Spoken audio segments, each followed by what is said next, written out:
Blog Talk Radio.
Good evening, everybody. I'm glad to be here. This is Laurie Smith. This is one child abuse survivor to another, and we're just looking at information from Avoca, finishing up looking at healthy boundaries, setting healthy boundaries.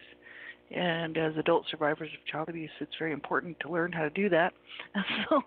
And so we've been looking at this article for a long time, and we're kind of finishing it up. There's only maybe maybe one more show after this left, and we'll be finished. But it's really worth taking a look at, I thought. And so, yeah, I'm glad to be here. Thanks, everybody, for tuning in. I appreciate it. And I don't know who you all are, but I really appreciate you taking the time to listen to my shows, and hopefully the information's helping you out. You know, that's the main goal. Not only just, it's not just about me getting on here and gabbing, I was hoping that this information would be helpful for people, because I know it helps me out. It helps me stay on my healing journey, and, gets me working on things that I may put off or not even think about doing. So hopefully that's helping you out too. So, yeah, we can just make sure that we're safe enough. If you're a survivor of abuse and you're not sure how far along you are in your healing journey, and you're just starting out, or you're not sure if you're safe enough to be listening to something like this, you need to make sure that you're safe enough just, by getting the information. You can get that information from lots of places. NAASCA has it, NAASCA. I'm a volunteer with NAASCA.org, National Association of Adult Survivors of Child Abuse. And the ASCA, Adult Survivors of Child Abuse of Morris Center program, has a Survivor to Thriver workbook, and that has a whole Safety First chapter on it. And you can read that and know, to find out whether or not you'd be safe enough to listen to something like this. And then if, you'll know what to recognize in yourself to know whether you're strong enough or feeling capable enough to handle information like this. Listening to my show or anybody else's show dealing with this type of material, especially, with abuse and child abuse issues and stuff. So, because you don't want to have a bad night and, end up regressing backwards in your healing journey and maybe possibly hurting yourself or hurting somebody else. You really don't want that. So make sure you're safe. If you're not, just turn the show off, and it won't be hurting my feelings at all. And anybody else, listen at your own discretion. I'm talking about abuse, specifically focusing on child abuse issues and adult survivors issues, and so you have to listen at your own discretion. And ultimately, it's your choice, so you make the right choice for yourself, right? So we'll pick up this article where we left off. I didn't do a show last week. How am I doing on my healing journey? Actually, I've been kind of going a little bit backwards in it, I think. I'm regressing a little bit last couple of weeks. Last weekend, I actually took I didn't do the show last Monday. I moved it up so that for another show, because I wasn't feeling well physically, which then kind of brought me down emotionally, because my hips are really messed up, and one of my hips actually almost gave out on me, and it's just been causing me so much pain. My whole body's just been given me a lot of trouble lately. So it's been difficult. I'm facing, an older age now, and I've got so many issues, health issues, as far as my bones and skeletal situation going, and muscles and all kinds of problems like that.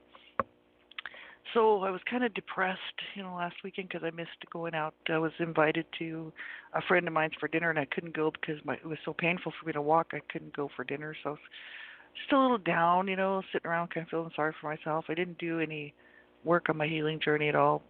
I just kind of took it easy. I did get some extra rest and stuff. I worked 6 days last week, busy working on my feet, which was then causing me a lot of pain with my body.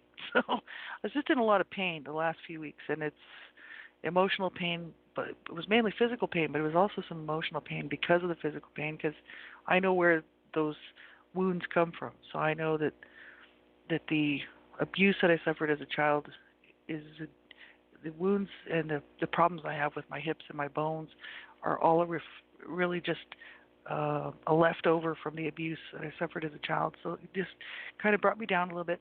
But that's okay because I'm all right, and I got extra rest last couple of nights, and I went to bed early, and focusing on what I need to take care of, and just staying afloat of any type of depression or anything like that. I'm kind of just above that. I'm not allowing myself to sink down into a depression or anything like that.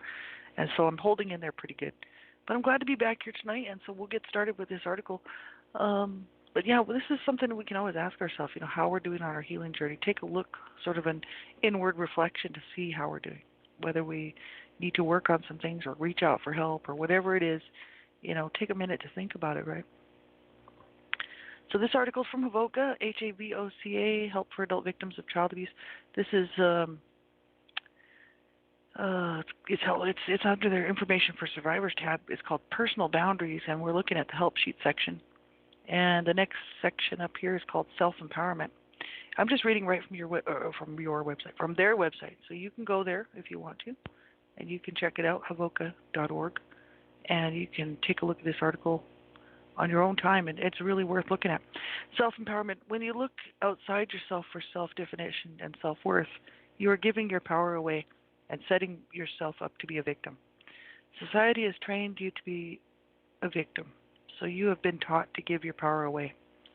So they're saying, when we look outside ourselves for self-definition and self-worth, we're giving our power away and setting ourselves up to be a victim. Well, in a way, that's true, because if we're looking, which people do, this is just a natural situation for human beings to look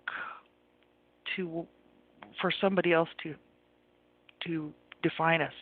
That's why we want people to like us, right? Or that we want people to think that we're worthy or whatever, like they're talking about, self-worth, self-definition. But if we're looking outside of ourselves for that, we're giving our power away. Basically, that's true, because we're always going to run into some people that don't like us or don't feel that we're worthy or whatever. Coming from abuse, growing up abused as a child and a youth, that was very important for me to be accepted by my family, right? But it was never going to happen. Not in my situation, because both of my parents were my abusers, and one of my brothers, and it was just very dysfunctional. And so no one in our family was giving any kind of, positive, what do you want to call it? Anything positive. There was nothing positive coming from that situation. It was absolutely horrific. And so, I couldn't get anything like that from them. So outside of my family, if I found people that actually liked me or, paid any attention that was decent, good, kind attention to me, I kind of latched onto them because I was like, wow, this is what I need. But it's true, we really have to not pay so much attention to what other people think of us, because does it really matter what other people think of us? I got over that when I was older, when I started hitting especially my teen years. I started to realize that It didn't matter to me what anybody thought, because everybody was in my family, and not everybody in the world. Everybody in my home was running me down. Not only that, but just the abuse that I survived from my parents and my brother, who sexually abused me, caused me a lot of problems and a lot of identity problems. I didn't want to be a woman. I didn't want to be anything. No sex, period. I didn't want people to look at me. I felt funny when people looked at me. I thought they were looking at me in an abusive way, because that's just what was going on in my home. So I just figured that everybody was like the same as my family, right? That's how I grew up.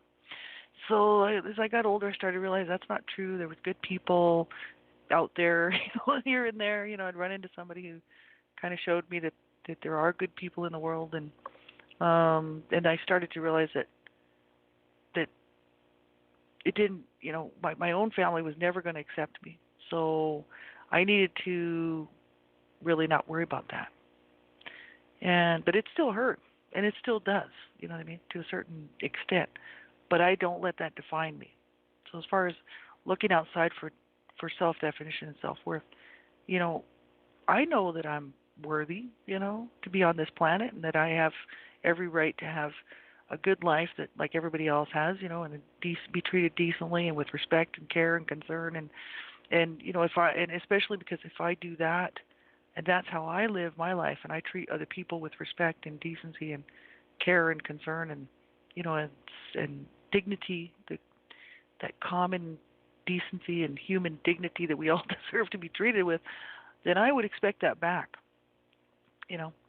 So if I don't get it, then I kind of blow people off really quickly, because I'm like, look, I've already spent a whole lot of years being mistreated and abused by a lot of people in my family, and I really am not taking anything else from anybody else.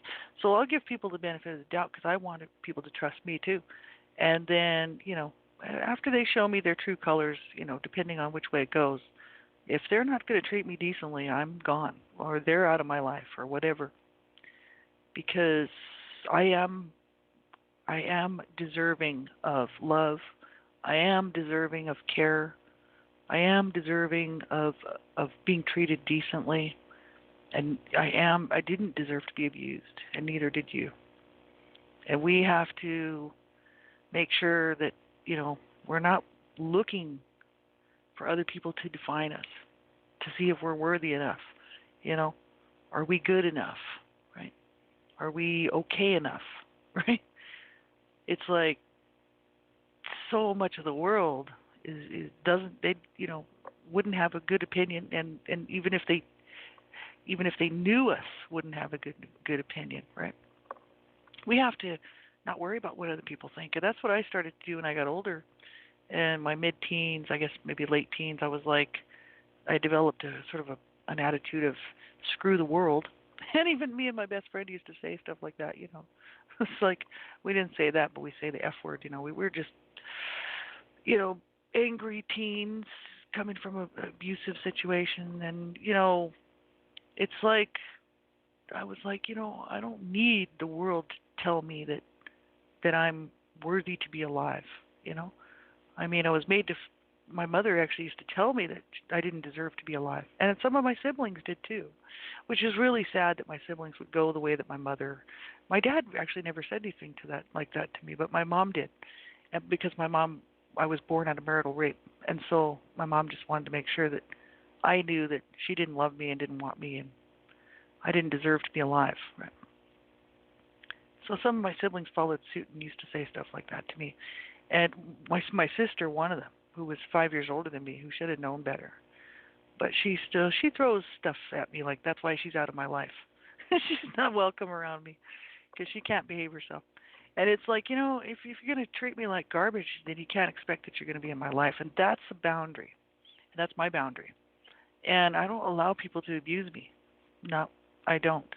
And, as a child, I was forced to take what I had to take, and, there wasn't really much I could do about it. But now as an adult, I definitely have to set those boundaries. It's really important. So they go on to say, they said, there's this one section that is just like repeating stuff, so I'm not going to even repeat that. But this next section is becoming a friend to yourself. Learning to set boundaries is a vital part of learning to communicate in a direct and honest manner. It is impossible to have a healthy relationship with someone who has no boundaries, with someone who cannot communicate directly and honestly. Learning how to set boundaries is a necessary step in learning to be a friend to yourself. It is your responsibility to take care of yourself, to protect yourself when it's necessary. It's impossible to learn to be loving to yourself without owning yourself and owning your rights and responsibilities as a co-creator of your life, becoming a friend to yourself. That's very important. We have to be the ones to make these decisions. Like, nobody can do it for us. How we're going to allow people to treat us and what we're going to allow in our life, is very important. Because if we don't know, if we don't believe that we have the power to actually stand up for ourselves and to make these right choices for ourselves, then the abuse, it just opens the door to more abuse and more mistreatment. And in the beginning of this whole article, way back, weeks and weeks and weeks ago, the person who wrote this article said that, by setting boundaries, this person was afraid that if they set a boundary, that someone would be angry with them or they wouldn't like them anymore and they wouldn't want to hang around with them, And that's true, because it can happen. If you become a friend to yourself and you protect yourself and you set boundaries, and you have to set a boundary with somebody because they've crossed the line or whatever, it could mean losing that person or losing that job or losing that relationship or whatever it is, And people then say, well, then if I lost that friend, well, if I lose my friend, well, then I won't have any friends. It's like, well, for me, it's better to not have friends who are hurtful and abusive. I'd rather be on my own. In other words, like it would be better for me to not have people around me who are gonna overstep those boundaries that I've set and be abusive or rude or whatever the situation is. I'd rather be on my own than just have a bunch of abusive, obnoxious people around me. And I do spend a lot of time on my own, but that doesn't mean I don't have any good friends.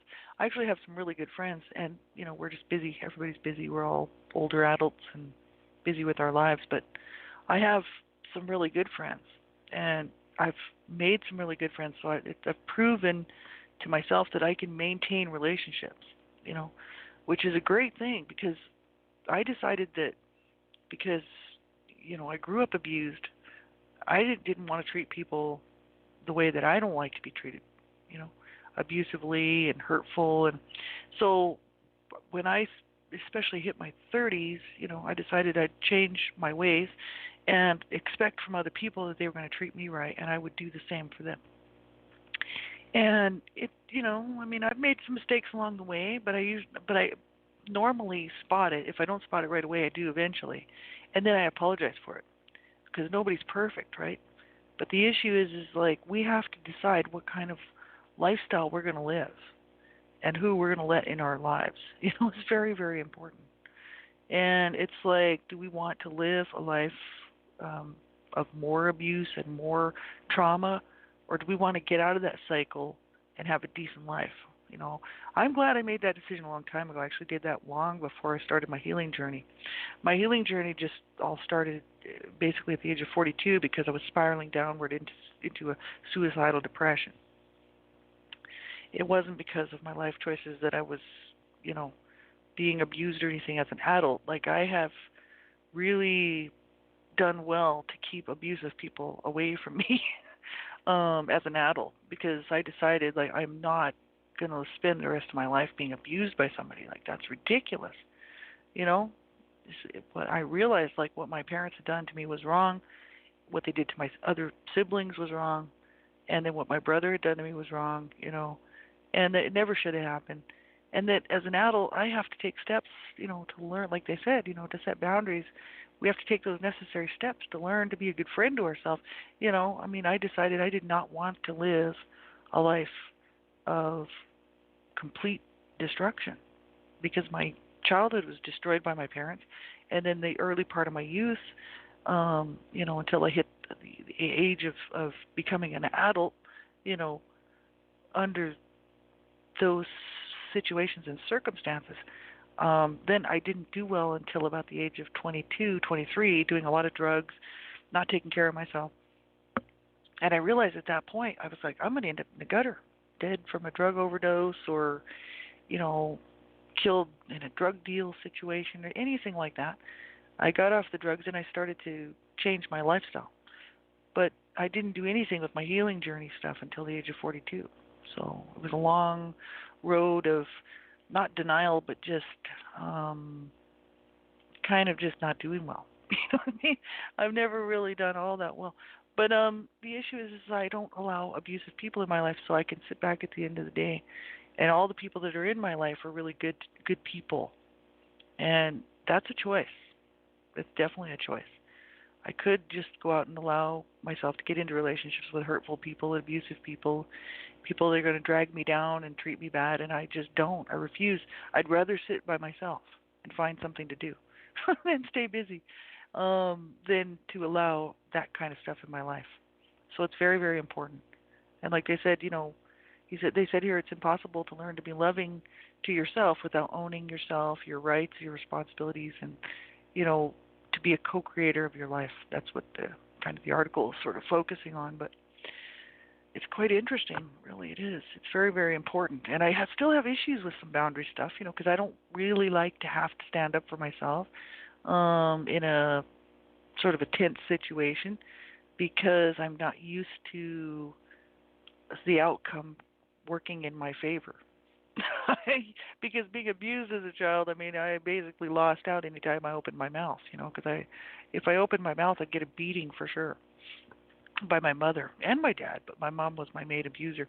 But, if I said anything at all, it didn't really matter what I said. I'd get slapped around, and they just didn't want to hear anything coming out of my mouth. So I just basically was just shut down.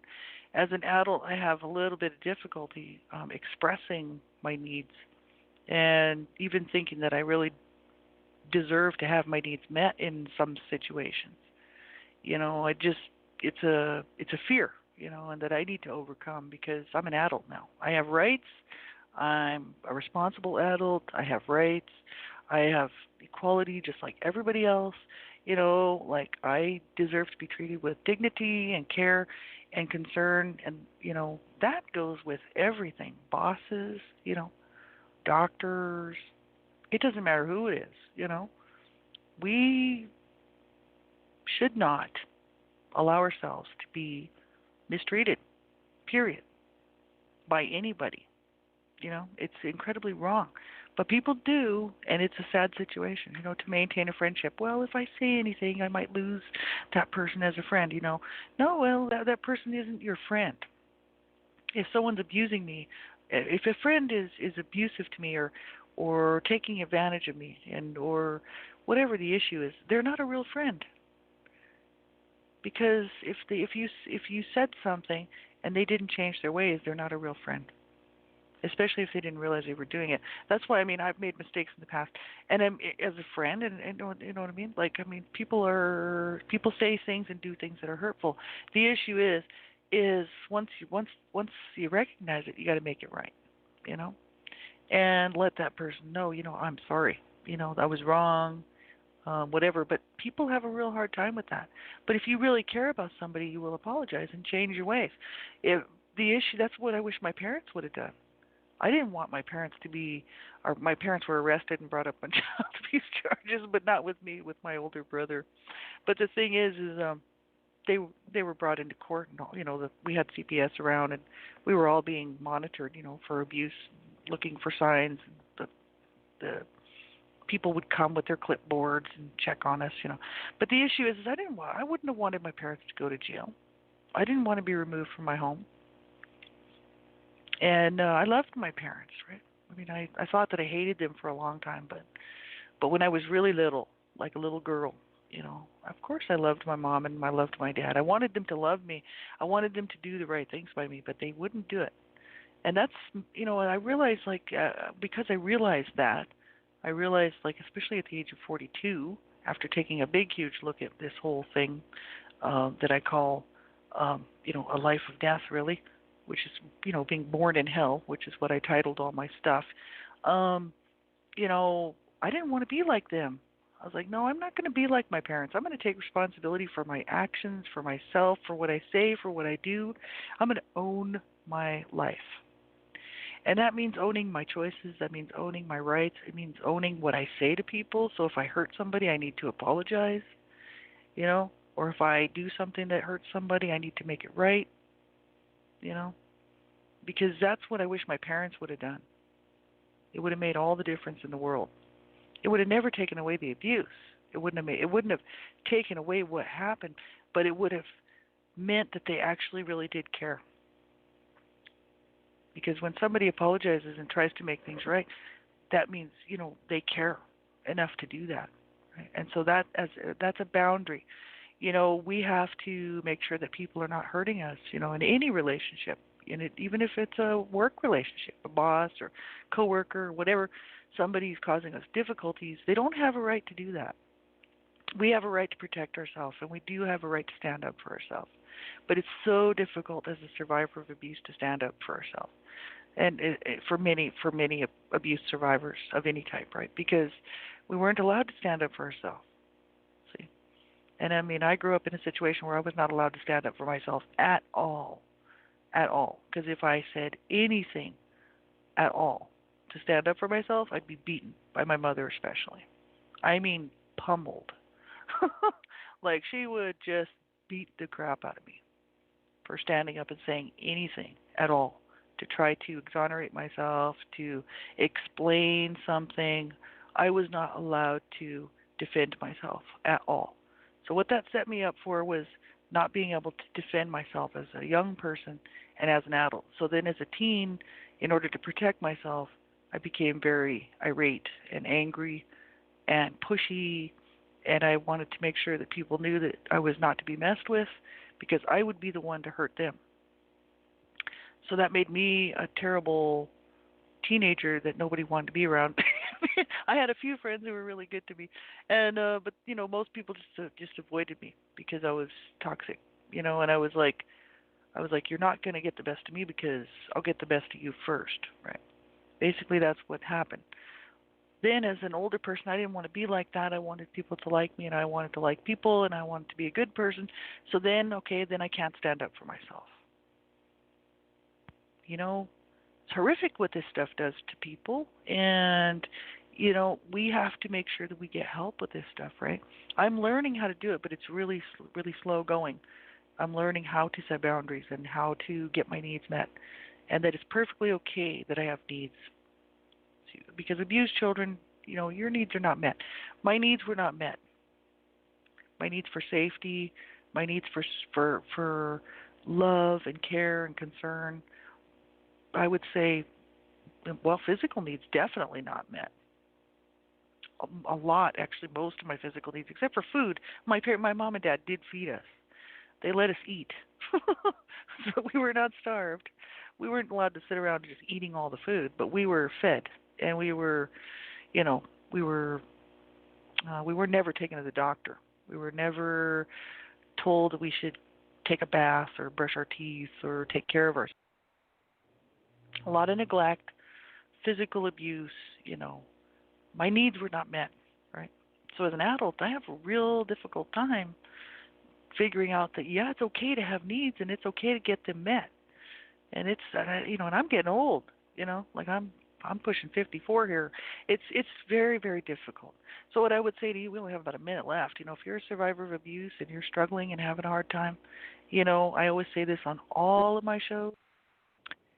Please, please, please do not give up. Do not give up. That's what my abusers, if I would have given up and I would have given in and I would have just taken my life or I would just let my life be destroyed, then I let my abusers win. But because I'm having a good life and I'm doing this right and I'm taking care of myself and I'm getting my needs met and I'm having a good life now, it's a slap in their face because they couldn't kill me. They did try to kill me several times. But they couldn't even get me to kill myself. And you know what? If you're struggling and having a hard time tonight and you don't know where you're going to get the next breath to come from, you call a crisis line. You call somebody. You call anybody. Call somebody at NASCA. Call anybody. But you get some help, and you don't ever stop calling somebody until you do get some help, right? So everybody have a good night, and we'll talk to you again real soon.